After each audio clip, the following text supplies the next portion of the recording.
nikamwona ponjoro mmoja wa hapo Kinondoni. Nikamwona ponjoro mmoja wa hapo Kinondoni ambaye kazi yake ni kuchezesha kamari, ambaye hata Mwenyezi Mungu Subhanahu wa Ta'ala hapendi mambo ya kamari.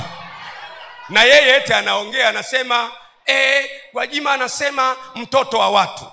Mimi nimetaja watoto wa wote.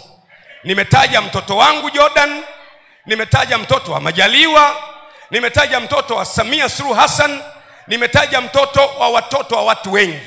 Eti yeye anaumwa na mtoto mmoja tu. Eti yeye ni mtoto mmoja tu. Eti yeye ni mtoto mmoja tu. Sasa nisikilize ponjoro wa Kinondoni.